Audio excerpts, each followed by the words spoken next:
Elhamdülillahi Rabbil alemin. Ve salatu ve selamu ala Resulina Muhammedin ve ala alihi ve ashabihi ecmain. Allah'ın selamı, rahmeti, bereketi üzerinize olsun aziz ve muhterem izleyenlerim. Bir Kur'an İklimi programında yine birlikteyiz ve Bakara suresindeki bazı ayetler üzerinde duruyoruz. Şu ana kadar yıllardır sohbet ediyoruz ve Kur'an-ı Kerim'de birçok ayeti kerimeye temas ettik. Onun için Bakara suresini baştan sona değil de az temas ettiğimiz veya hiç temas etmediğimiz ayeti kerimeleri veya tekrarında fayda gördüğümüz ayeti kerimeleri bir daha dile getirmeye çalışıyoruz ve Hazreti Adem'le ilgili, yaratılışla ilgili, meleklerin ona secde etmesiyle ilgili ayeti kerimeler üzerinde duruyorduk. Halifeliğini konuşmuştuk. Yani Allah-u Teala'nın ve izgâle rabbuke lil melâiketi inni câilun fil ardı halife.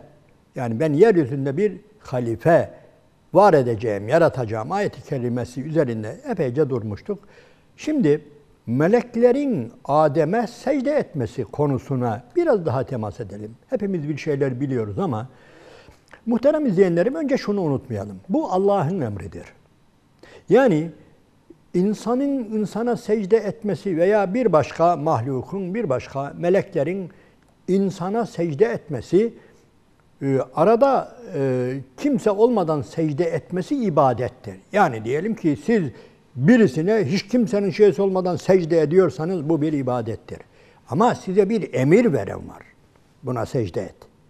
O zaman kime secde etmiş oluyoruz? Emri verene secde ediyoruz. Öyle değil mi? Onun için bunu hiç tartışmayalım. Yani Adem'e secde etmek ne anlama geliyor konusunu fazla irdelemeyelim. Niye? Emreden Allah-u Teala'dır. Bu kadar açıktır, nettir. Ama yine de ya niye o ona etmiyor da niye? Bu konuşulabilir. Bunlar üzerinde konuşabiliriz. Zaten şeytan da bu konuda başını kaldırıyor. Evet, secde ediyor. Bütün melekler secde etti diyor.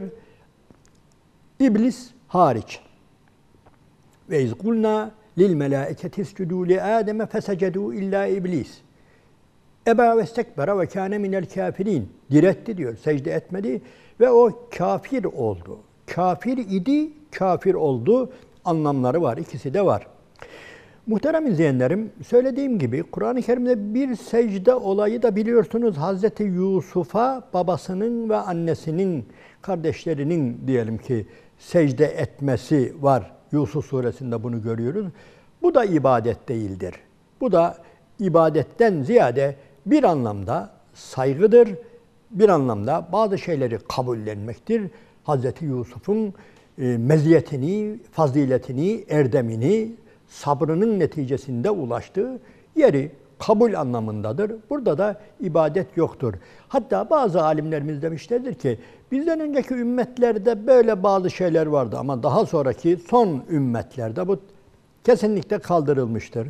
Yani insanın insana hangi sebeple olursa olsun secde etmemesi yani emredilmiştir ve böyle bir bu durum açığa kavuşmuştur, netleşmiştir. Ama önceki durum karanlık değil yine. Onu da bu şekilde bilelim.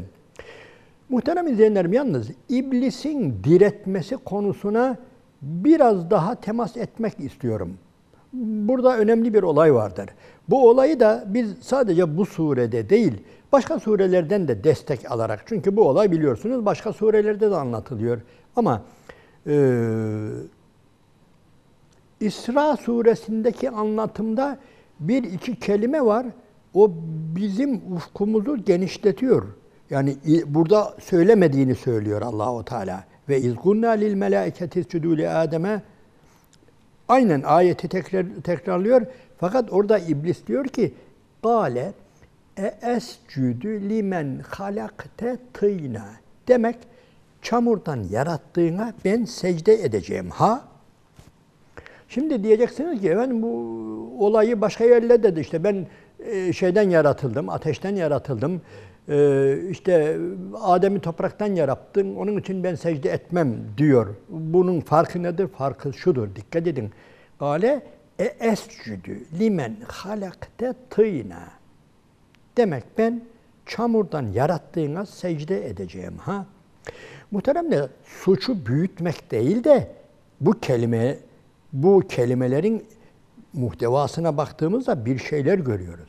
Haşa iblis Allahu Teala'yı haşa böyle abesle iştigal eden birisi olarak, yanlış hüküm veren birisi olarak. Demek ben secde edeceğim ha. Şu verdiğin emre bir bak hele. Benim gibi birisi buna secde edecek. Şu çamurdan yarattığına secde edecek ha. Aynen böyle. Kâle escüdü limen halakte tînâ. Çamurdan yarattığına secde edeceğim ben, öyle mi? Çok şey anlatıyor, öyle değil mi? Yani bize birisi kendi hayatımızda bu şekilde konuşsa, yani bunun birinci anlamı budur. Söylediğin şeye bak. Hiç olacak şey mi?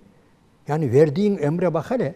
Yani bu emir verilecek emir mi? Ben demek buna secde edeceğim ha. Onun için muhteremler, küfür burada ortaya çıkıyor. Yani iblisin secde etmemesinden ziyade, ki yani iblis Adem'e secde etmemiş. Biz Allah-u Teala'ya secde etmeyenler dolu. O ayrı bir olay. Ama burada asıl mesele haşa Allah-u Teala'yı mantıksızlıkla, yani kim üstün, kim aşağı onu bilmemekle itham ediyor iblis. Yanlış emir vermekle itham ediyor.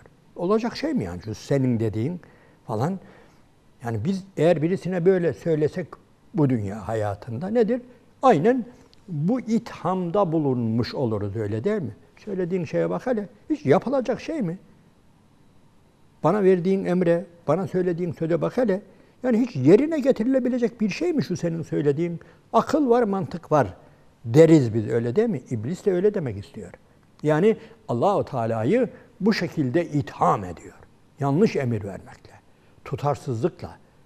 Yani kim kime secde edecek onu bilmemekle itham ediyor. Ve tabii bunun arkasında nedir? Bir de şey de yok. Pişmanlık da yok. Bu pişmanlığın olmaması muhterem izleyenlerim aslında üzerinde durulması gereken felsefi bir konudur. Neden? Çünkü yani bir insan yani hatasını anlayınca eyvah der. Biz de çok hata ediyoruz ve eyvah diyoruz. Niye? Sonunda anlıyoruz. Yani hemen belki de o anda anlıyoruz. Yaptığımız hatanın ne olduğu ortaya çıkıyor. Ben hatalıyım diye. Ondan sonra ne yapıyoruz? Belki açıktan Hazreti Adem gibi, Havva gibi, ki onlar gerçi şeyde yani yasak ağaçtan yiyince yani pişmanlıklarını ortaya koydular da Rabbena zalemna enfusena ve ellem tağfir lena ve terhamna lenekunenne minel hasirin. Aman ya Rabbi. Yani biz ettik, sen etme. Yani zulmettik, kendi kendimize zulmettik. Ama iblis böyle bir şey demiyor. Yanlış yaptım ya ben demiyor. Yanlış yaptım. Daha hala diretiyor. Aynen diretiyor. Yapar mı bir insan? Allah korusun, bazı insanlar da yapar. Hatalarında diretirler. Öyle diretirler ki yani ölümü gördükleri halde, yani iş ta sonuna geldiği halde bile vazgeçmeyenler, hatalarından, kibirlerinden, özellikle kibirlerinden, inatlarından ölümüne vazgeçmeyen insanlar var ki demek ki Allah korusun iblise çekmişiz o zaman. Bir damarımız ona çekmiş oluyor. Habire eğer ölüp giderken bile bu dünyada daha şey varsa, diretiyorsak bazı konularda, yani demek ki daha da direteceğiz. Hatta sözü uzatıyoruz da Kur'an-ı Kerim'de bazı ayetler var. Kafirler diyecekler ki diyor, Ya Rabbi ne olur bizi dönder, dünyaya bir daha getir. Biz o zaman göreceksin. لَنَكُونَنَّ مِنَ الصَّالِحِينَ.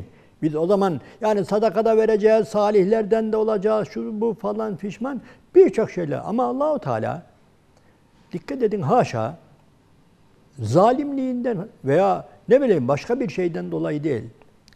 Allah-u Teala bizim karakterimizin, madenimizin ne olduğunu çok iyi biliyor. Bel bedalehum ma kanu yukhfuna min qabl ve lev ruddu le'adu lima nuhu anhu. Eğer diyor biz diyor onları diyor tekrar dünyaya getirsek diyor, o yasaklandıkları şeye aynen devam ederler diyor. Yaratılışımızda bu var. Allah korusun. Yani birileri diyor ki ya eğer mesela bunu çok konuşuruz öyle değil mi kendi aramızda? Yani falan bir dirilse, falan kafir, falan Firavun, falan Nemrut veya falan insan şu kötülükleri, küfürleri işleyen insanlar direnseler, uyansalar, dünyaya dönseler tekrar yani zannetmeyin ki evliya olurlar. Zannetmeyin ki o işte cehennemi gördüler, şunu bunu gördüler. Biraz sonra tekrar alışırlar. Kaldıkları yerden devam ederler. Kaldıkları yerden devam ederler. Bunun delili nedir? Delili yani Allahu Teala buyuruyor ki yani ve izâ gâşiyehum mevcun kezzuleli da'avullâhe muhlisîne lehu'd-dîn. Yani onları diyor denizde, o gemide giderken diyor dalgalar böyle dağlar gibi dalgalar sardığında Allah Allah diye halis bir şekilde dine sarılırlar diyor. Ama ne zaman ki karaya çıktılar, ayak bastılar, kurtuldular, kaldıkları yerden devam ederler. Belki onu bir hatıra olarak anlatırlar. Ya başımızdan şöyle iş geçti, gemideydik falan diye ama gavurluklarına inanınız çok büyük bir kısmı kaldığı yerden devam ediyor. Ahirette böyledir işte. İnanın geri dönseler bu dünyaya böyledir. Bu iblise çeken bir damar herhalde, bilemiyorum. İtham etmek değil de iblis böyle. İblis diretiyor ve pişman olmuyor. Belki yani cehennemi boylayacağından, cehennemi dolduracağından öyle ya cehennemi dolduracağım diyor ey iblis. Yani seninle ve sana inananlarla, sana tabi olanlarla cehennemi dolduracağım diyor. Elbette belki bundan dolayı üzüntü falan duyabilir ama inanınız ki bir de inancımıza göre şu anda şeytan yaşıyor. İblis yaşıyor, şeytanlar yaşıyor. Buyursunlar, tevbe etsinler. İnsanları azdırmaktan falan yapsınlar, vazgeçsinler. Yok, devam ediyorlar. Böyle bir mayamız var. İnsanoğlunun, mahlukatın tabii özellikle iblisin, cinlerin, cinlerdendir diyor bir de. Böyle bir şeysi vardı. Bu da tartışılıyor. Efendim, iblis melek miydi, cin miydi? Fesecedel melâiketu kulluhum ecmaîne illa iblis. Bütün melekler secde etti, iblis hariç. İblis hariç dediğine göre o meleklerin içindeydi diyen epeyce alimler var. Bir kısım alimler böyle düşünüyor. O diyor meleklerden de hatta üst düzey bir melekti. Daha sonra işte bu konuma düştü diyor. Bazıları da başka ayetten, geç haşa o zaman ayetler çelişkili mi? Hayır. Kâne minel cinni. O diyor zaten cinlerdendi diyor ayet. Allah-u Teala kâne minel cinni fefesega an emri rabbi.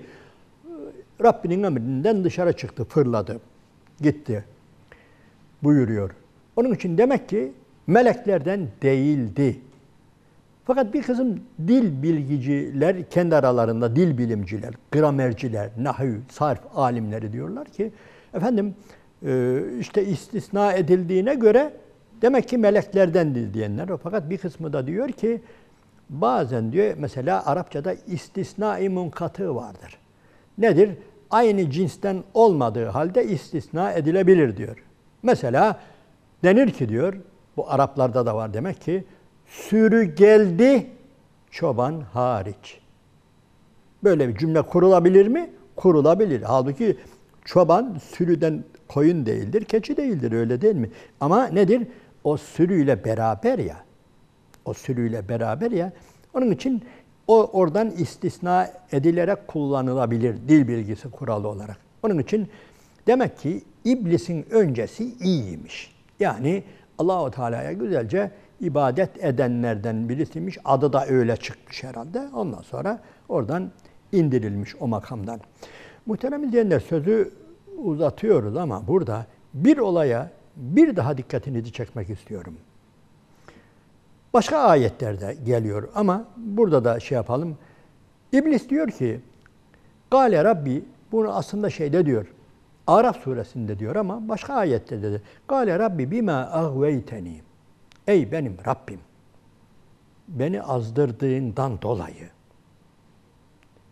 Gâle fe bimâ agveyteni le'ak'udenne lehum sıratekel müstakîm. Senin sırat-ı müstakimine üzerine oturacağım. Bir başka ayette de Gâle Rabbi bimâ agveyteni le'üzeyyinenne lehum fil ardı. Ey benim Rabbim, beni azdırdığından dolayı ben bu dünyayı süsleyeceğim, dekor edeceğim, tezyin edeceğim. Yani çok çok güzel ambalajlayacağım, kullarına sevdireceğim diyor. Ayetin birinde öyle diyor, birinde de kulların yolunun üzerine oturacağım, onları saptıracağım, sağından geleceğim, solundan. O taraflara girmiyoruz ama niye? Yani saptırdı da ne etti, azdırdı da ne etti? Kâle Rabbi bimâ agveyteni. Beni azdırdığına mukabil, beni azdırdığın sebebiyle diyor. Ne yaptı ya? Allah bu iblise ne yaptı da azdırdı? Şunu yaptı muhteremler. Aslında iblis var ya, o bulunduğu yere layık değildi. Biliyordu Allah-u Teala. Eğer bir denese, bir imtihana çekse kaybedeceğini biliyordu. İyi düşünün, hayatımızda bu vardır. Bazılarımız hak etmediği halde birilerinin arasında geçinebilir. Kendilerini birileriyle aynı fotoğrafta gösterebilir. Aynı sahnede birlikte olabilirler, öyle değil mi? Fakat aslında bir deneme yapılsa oradan düşer o. Allah bunu yaptı. Allah-u Teala, yani iblis diyor ki, biliyorsun ki ben Adem'e secde etmeyeceğim.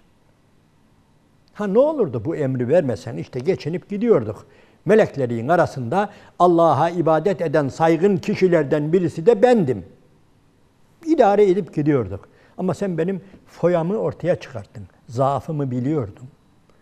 O zaafımı ortaya çıkarttın. Günah olmasın da hayatımızda dedim ya, buna benzer sahneleri biz yaşarız bazen.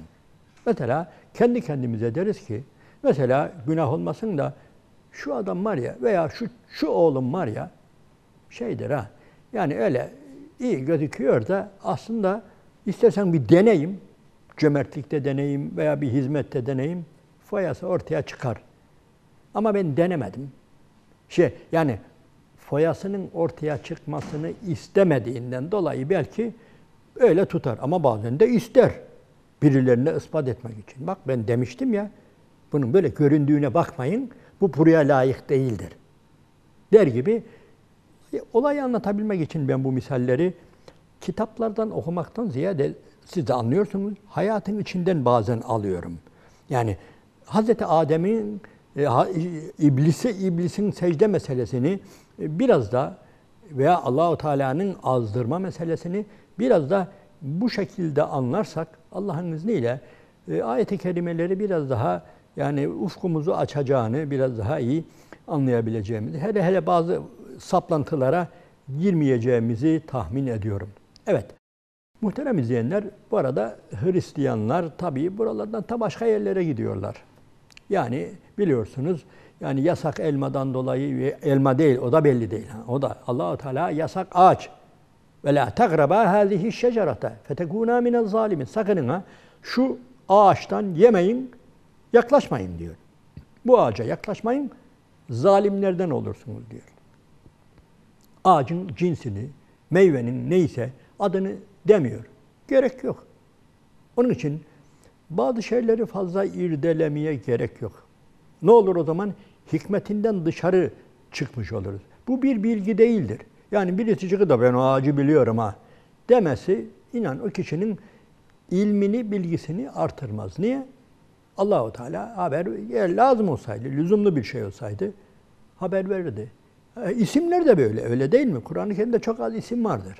Çok az isim vardır. Zamir olarak o var ya o der, bahçe sahipleriydi, ötekiydi, berikiydi. Hele Mekke'de inen ayet-i kerimelerde yani sadece bir defa Ebu Leheb'in adı geçer. Onun dışında bir sürü kafiri anlatır. Önemli kafirleri anlatır. O der. O şöyle yaptı, kahrolası nasıl ölçtü, nasıl biçti falan. Ama hiçbirinin ismini vermez. Gerek yok. Ve bu müminin böyle bir bilgiye sahip olmak için uğraşması fazla iyi bir şey değildir. Evet, onun için muhterem izleyenlerim, bazı konular üzerinde fazla durmamak, asıl gerçek ilim sahibi olmak budur. Gerek yoktur. Allah-u Teala, Peygamber Aleyhisselatü Vesselam, yani Allahümme inni euzubike min ilmin la yenfa. Allah'ım fayda vermeyen ilimden sana sığınırım buyurmuştur. Hatta demek ki eğer bir şey olsaydı onu Peygamber Aleyhisselatü Vesselam enine boyuna bize haber verirdi. Böyle şeylerle fazla uğraşmamamız icap eder. İnşallah kaldığımız yerden veyahut da Bakara suresinden bu anlamda dikkatimizi çeken bölümleri parça parça sizlere sunmaya devam edeceğiz. Şimdilik Allah'ın selamı, rahmeti, bereketi üzerinize olsun aziz ve muhterem kardeşler.